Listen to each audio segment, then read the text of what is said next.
L'Instant Mag de Magali Barthès.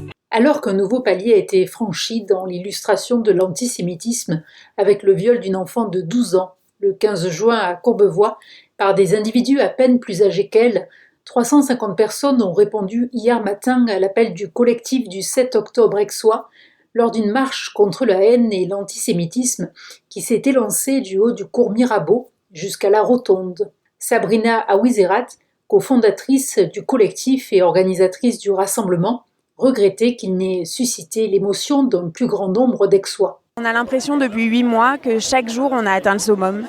Et chaque matin on se réveille sur des nouvelles qui sont plus terribles les unes que les autres. On se demande quand est-ce que ça va s'arrêter. On se demande quand est-ce que la France qui est silencieuse va se réveiller. Et quand est-ce qu'ils vont commencer à prendre ce sujet au sérieux. Et que ce soit plus aux Juifs en fait de défendre et de lutter contre l'antisémitisme, mais bien à tous les Français. Liberté, égalité, fraternité. Pour les Juifs aussi. La banderole tenue par la tête de cortège en disait long sur le sentiment d'effroi qui saisit la communauté juive. Nombreux sont ceux qui s'étaient déplacés, comme cet Aixois qui a souhaité garder l'anonymat, écriteau en main adressé à des responsables politiques dont l'orientation ne fait plus aucun doute. L'antisémitisme n'est pas une promesse de campagne, pouvait-on lire. Le slogan dit tout ce que je pense. L'antisémitisme n'a pas de place, ni dans une campagne électorale, ni ailleurs. Voilà, point barre. Il faut lutter contre l'antisémitisme sous toutes ses formes. Pour moi, la communauté juive, c'est comme un thermomètre. C'est le thermomètre de l'humanité. Voilà, quand on s'attaque à la communauté juive, aux communautés juives, on s'attaque à l'humanité et tout va à volo. Donc c'est pour ça que je suis là, aujourd'hui, tout simplement. Et parmi les participants à cette marche de sursaut humain et républicain, ceux qui sont au contact des jeunes, dont 18% ne sait pas ce qu'est la Shoah. Écoutez le témoignage de Christine, professeure de français au collège Jean Moulin à Marseille, qui ne croit plus en la capacité de notre République à protéger les Juifs, lesquels s'interrogent sur leur avenir dans leur propre pays. Je pense actuellement que ce n'est pas le cas, on le voit depuis un certain temps et maintenant il faut qu'on soit tous réunis, peu importe d'ailleurs nos confessions, peu importe d'où l'on vient, il faut qu'on soit unis pour ce combat contre l'antisémitisme. Voilà. Ce sentiment d'abandon qu'éprouvent les Juifs est partagé par une grande majorité d'entre eux, raison de plus pour appeler à se mobiliser face à cet antisémitisme exponentiel, comme le dénonce la présidente du CRIF Marseille-Provence, Fabienne Bendayan. Il faut dire les choses telles qu'elles sont aujourd'hui, nous avons un sentiment d'abandon. Cette marche contre l'antisémitisme et pour la République le 12 novembre avait une vertu exceptionnelle, c'était un appel républicain. C'était un appel des institutions qui nous gouvernent pour exprimer à nos citoyens que l'antisémitisme n'est pas le problème des Juifs. Et c'est ça le message aujourd'hui que nous devons porter.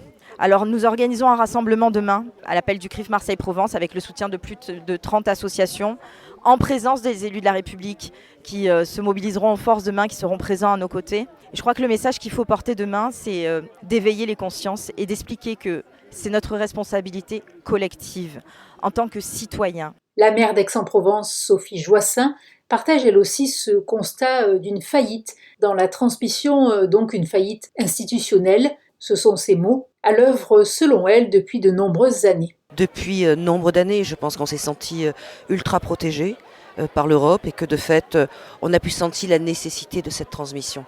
Et c'est un tort manifeste. Sur le territoire d'Aix-en-Provence, nous avons la chance d'avoir le camp d'Émile, qui est justement un vecteur de la transmission. Nous comptons beaucoup dessus, mais ça ne peut évidemment pas suffire. Alors ce qui est inquiétant aussi, c'est du fait de cette situation, les Français de confession juive ne se sentent plus protégés par la République. Il y a aussi ce risque qu'ils se tournent vers le Rassemblement national. Alors oui, bien sûr qu'il y a ce risque. Vous savez, je pense que lorsque l'on est mis en danger, évidemment, on se tourne vers des forces qui paraissent en tout cas être inoffensives. Mais néanmoins, je ne pense pas que ce soit la solution. Alors que l'école est confrontée à l'affaissement des valeurs, comme ailleurs dans la société, comment croire à ce que la proposition du président de la République d'organiser un temps d'échange d'1 heure sur le racisme et l'antisémitisme soit suffisant pour remédier au climat actuel? Le député de la 11e circonscription des Bouches-du-Rhône, Mohamed Lakila, en est bien conscient. Ça ne serait pas 1 heure, il faudrait effectivement que ça soit enseigné tout le temps. Parce que l'histoire nous rappelle malheureusement, peut se répéter. Et on a, dimanche prochain, on est au bord justement de ce basculement. Je le dis, la liberté, l'égalité, la fraternité, c'est pas simple. chaque terme doit compter, chaque terme doit s'appliquer à tous nos concitoyens. Et il y en a un qu'on oublie souvent, c'est celui de la laïcité. La laïcité a permis pendant aujourd'hui plus d'un siècle de protéger les croyants et les non-croyants, de protéger les minorités. Et cette laïcité-là doit aussi être enseignée. Et davantage, moi je faisais la tournée des collèges et des lycées pour leur apprendre ce que c'est que ce beau pays, une grande démocratie française, mais surtout ce terme de laïcité qui n'est pas suffisamment enseigné pour protéger bien évidemment toutes les communautés, particulièrement la communauté juive, parce qu'elle est visée aujourd'hui, elle est attaquée.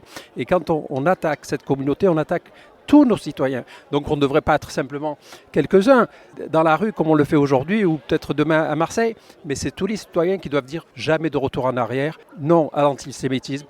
Et les juifs français, ils sont citoyens français avant tout, ils doivent être protégés en tant que tels.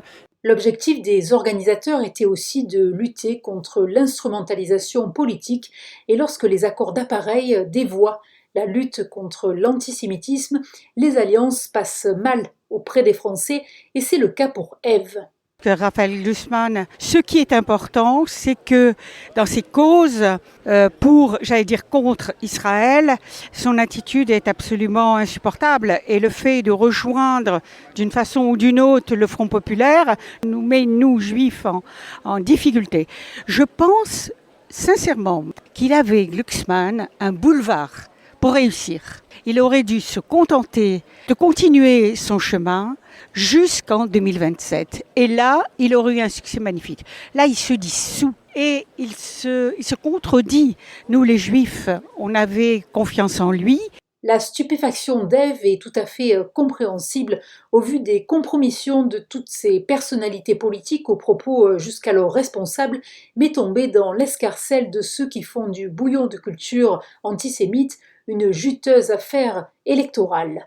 Les mots tuent avant les actes. Francine Cohen, vice-présidente du Bnebrit Provence-Occitanie, résume l'irrémédiable chute dans laquelle nous entraînent tous ces responsables politiques dont la parole s'avère être un véritable poison. Non, ils ne sont pas responsables, leurs mots sont très violents et beaucoup qui ne réfléchissent pas prennent les mots pour des réalités. Je ne sais pas si les jeunes qui ont attaqué cet enfant ont compris les mots, mais vraisemblablement que leurs familles en ont parlé.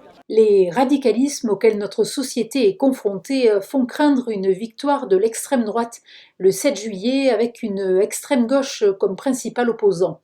Alors pour Solange Barenfeld du collectif Nous Vivrons sur Cannes et sa région, il était important de faire le déplacement depuis la Côte d'Azur. Le collectif n'est pas franchement politisé, sauf sur ses positions, ni facho, c'est-à-dire ni extrême droite, ni extrême gauche. Voilà pourquoi on se bat pour une république citoyenne, démocratique, avec fraternité et égalité pour tous, quelle que soit sa religion, sa race ou son orientation sexuelle, peu importe. La République est plus forte que tout et se montre sous son plus beau jour lorsqu'elle est attaquée.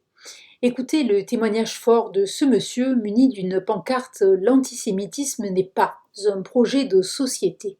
Peu importe à qui cela s'adresse, normalement ça s'adresse à tout Français. Et moi je suis ici au nom de l'amitié judéo-chrétienne, le groupe local d'Aix-en-Provence. Le climat de haine ambiant ne peut faire vaciller la République qui comporte en son sein de nombreux ferments de résilience. Et en conclusion de cette matinée, arrêtons-nous sur les initiatives qui réunissent Christian Jean, délégué général de l'aumônerie musulmane de France, ainsi que le rabbin d'Aix-en-Provence, Emmanuel Valenzy. En fait, aujourd'hui, moi je travaille sur la création de l'aumônerie scolaire musulmane, comme le permet l'article 2, alinéa 3 de la loi 1905 et le décret de 1988, c'est-à-dire avoir des aumôniers dans les collèges et les lycées pour accompagner les enfants de confession musulmane et ne plus les laisser en pâture à TikTok, aux réseaux sociaux et à tous les extrémistes.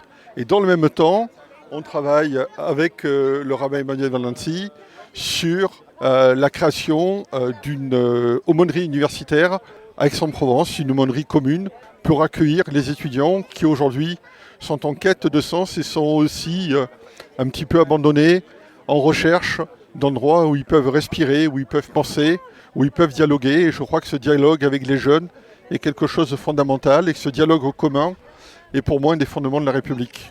Le rabbin d'Aix-en-Provence, Emmanuel Valenzy, complète les propos de Christian Jean. On a un projet avec Christian Jean de pouvoir créer une aumônerie universitaire comme il en existe dans les hôpitaux ou dans les armées. Également, il y a la possibilité de créer des aumôneries au sein des universités, ce qui permettrait vraiment de pouvoir parler, de pouvoir dialoguer aussi avec les étudiants, de pouvoir régler aussi certains problèmes au niveau complètement universitaire, notamment peut-être en lien avec les examens notamment, mais pas que.